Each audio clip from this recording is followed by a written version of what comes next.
안녕하세요. 건강에 관한 이야기를 하나하나 풀어보는 정의안의 건강 톡톡 한의사 정의안입니다. 장이 약하다, 배가 차다 하는 분들 주위에 의외로 많습니다. 그리고 설사, 변비 심하게 왔다 갔다 하는 분들도 예전에 비해서 많이 늘었죠. 제 환자분들 같은 경우도 10년, 20년 전에 비해서 과민성 대장증후군 환자들이 눈에 띄게 늘었습니다. 자, 오늘은요, 장이 약한 분, 장 건강에 관심 많은 분들께 도움될 만한 내용으로 영상을 만들어 봤습니다. 배가 찬 분, 장이 약한 분, 설사 잦은 분, 또 설사 변비 왔다 갔다 하는 분들 영상 끝까지 놓치지 마세요. 시작합니다. 자, 제 환자분인 이 D 학생은요, 초등학교 때부터 등교하는 길에 설사 3번, 또 수업 시간에도 수시로 설사 때문에 화장실을 막 자주 가는 편인 학생이에요. 그리고 시험 기간 동안 갑자기 배가 아파서 급하게 설사 나는 증상이 더 심해지는 거죠. 부모님하고 이 병원도 많이 다녀봤다는데, 또 대장 내시경도 해봤다는데 이상이 없다고 하고요. 그래서 병원에서는 과민성 대장증후군이라고 하면서 지사제하고 또 정신과에서 안정제 이렇게 처방 줘서 복용 중이었습니다. 이제 고등학교 입학을 하는데요, 이 증상이 점점 심해져요. 그래서 공부를 차분하게 할 수가 없고, 그래서 답답한 마음에 저를 찾아오셨어요. 자, 심리적인 안정과 함께 장의 환경을 바꿔주는 한약도 처방을 했고요, 또 약침 치료도 제가 했고요. 그래서 복통과 설사가 점점 줄어들기 시작하는 학생입니다. 자, 이 과민성 대장증후군은 뚜렷한 어떤 기질적인 원인이 없는 것이 특징이에요. 대장 내시경으로 들여다봐도 대장 내벽도 너무 깨끗한데 증상이 아주 심한 거죠. 특히 심리적으로 불안하거나 긴장하면 바로 복통으로 이어지면서 우리가 급박 설사라고 하죠. 막 설사가 쏟아질 것 같은 그런 느낌이요. 그런 급박 설사가 쏟아집니다. 이 삶의 질을 형편없이 떨어뜨리는 질병이기는 하지만 또 크론병 같은 이런 궤양성 대장염이나 대장암처럼 이렇게 심각한 질병은 아닙니다. 그런데 아랫배가 늘 불편하고요, 변비나 급박설사, 또 변비설사 이렇게 번갈아 하고 배가 부글부글거리고 배에 가스 차고 갑자기 설사 쏟아질 것 같은 그런 느낌에 온몸이 긴장하게 되는 이런 증상들이 시간과 장소에 상관없이 생기기 때문에 중요하고 긴장되는 시험이나 면접, 회의, 또 발표 같은 거 이렇게 앞두고 있으면 이 과민성 대장증후군 환자들은 걱정이 말도 못하죠. 국내의 20대 젊은이들을 대상으로 설문조사를 한 결과가 있는데요, 4명 중에 1명이 과민성 대장증후군 증상을 느끼고 있는 걸로 조사됐습니다. 건강보험심사평가원 자료를 봐도 이 소화기 내과 외래 환자의 30%를 차지하는 질병이 바로 과민성 대장증후군이라는 걸 알 수 있을 정도로 최근 들어서 점점 환자가 늘어나고 있습니다. 그리고 이 과민성 대장증후군 환자 남녀 비율은요, 여성이 남성에 비해서 3배가 많고요, 보통 35세 이전에 발병을 하고 있습니다. 그런데 이 여성에게 더 많이 발생하는 이유는요, 남성에 비해서 꼼꼼하고 세심하고 또 여성 호르몬 변화로 감정 기복이 심하기 때문일 거라고 보입니다. 그리고 35세 이전에 발병을 많이 하는 이유는 학업, 취업, 또 시험 같은 여러 가지 이유로 이런 긴장되는 이유가 많고요, 또 식습관이 올바르지 않고 스트레스도 심하기 때문이겠죠. 자, 장은 제2의 뇌라는 별명이 있잖아요. 이 심리 상태에 따라서 예민하게 반응을 합니다. 그래서 이 스트레스를 심하게 받으면 장 운동을 지배하는 이 자율신경 기능이 제대로 안 돼서요, 장 운동이 너무 느려지면 변비, 너무 빨라지면 설사, 느리거나 빠르게 이렇게 제가 왔다 갔다 하면 변비 설사 교대로 하게 되죠.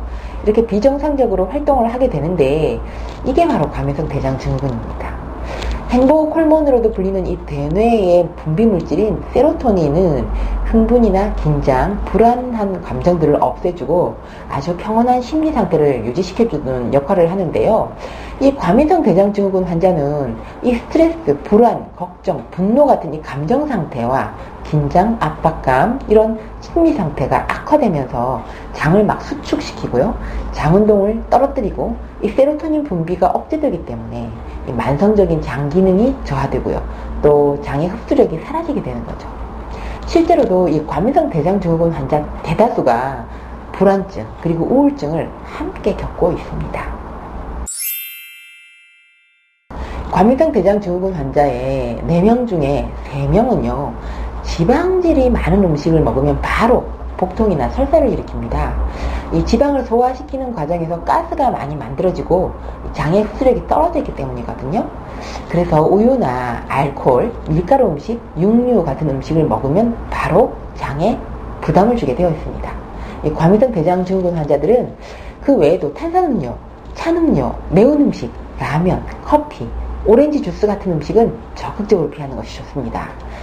그리고 싱겁게 간을 하고 최소한의 양념을 해서 식재료 본래의 맛을 살린 아주 담백한 음식으로 식사하는 습관을 갖는 것이 현명합니다. 자, 건강한 장에는 비피더스균 같은 이런 유익한 균들이 많아서 장 운동을 적절히 컨트롤을 하게 됩니다. 그런데 식습관이 나쁘거나 스트레스를 심하게 받으면 웰치균이나 대장균 같은 유해균이 많아지거든요. 그러면 장 점막을 자극해서 변비나 설사를 일으키게 되고요. 면역력을 떨어뜨리게 됩니다.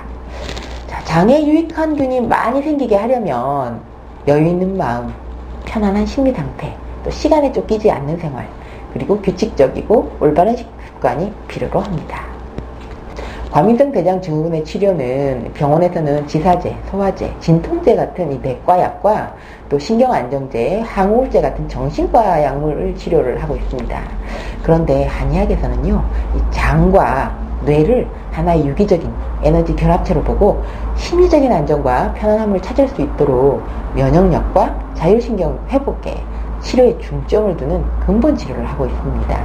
장을 편안하게 튼튼하게 하는 한약 처방도 하고요. 또 면역을 회복하는 약침으로 꾸준하게 치료를 하는 동안 자율신경이 회복되면서 장의 기능이 좋아지고 튼튼해지고 당연히 증상은 점점 좋아지게 됩니다.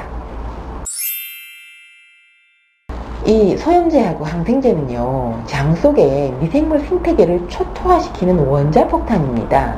장 내 좋은 균을 모조리 사멸시키는 이 소염 항생제 복용을 피하는 것이 장 내 좋은 균을 보호하는 최고의 방법입니다. 과민성 대장증후군을 예방하고 치료하는 음식을 알아볼까요? 첫 번째, 낫또인데요. 대두를 낫또균으로 발효해서 숙성시켜서 만든 일본 전통의 발효식품으로 이 장 운동을 활발하게 해주고요. 장 기능을 돕습니다. 그리고 면역력도 강화해주고요. 비만도 예방하고 혈전을 용해하는 효능이 있어서 심혈관 질환에도 아주 좋습니다. 그리고 이 낫또 속에 풍부한 제니스테인 성분이 암 생성을 막아줘서 암을 예방해주기도 합니다. 자, 두 번째는 당근이 좋은데요. 이 당근은 성질이 따뜻하고 위장을 보호하는 효능이 있어서 소화불량, 복부 팽만, 설사에 효과가 좋습니다. 내 뱃속이 차갑고 위염, 위궤양, 대장염 이런 염증성 질환이 있는 분들은 당근을 많이 드시는 것이 좋습니다. 소화기와 호흡기, 점막의 저항성을 길러줘서요, 천식이나 위궤양을 막아주고요, 몸을 따뜻하게 덮여줘서 혈액순환이 잘 이루어지도록 합니다. 자, 오늘 영상 내용은요, 과민성 대장증후군은 첫 번째, 불안, 긴장 때문에 생긴다.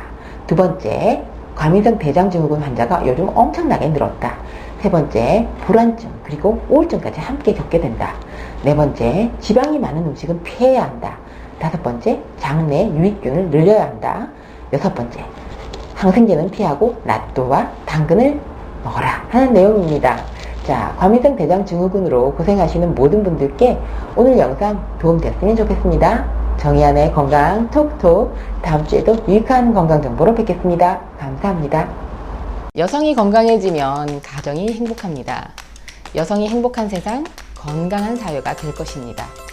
소식 놓치지 않으려면 구독하기 버튼 꾹 하고 눌러주세요. 지금까지 한의학 박사 정의안이었습니다.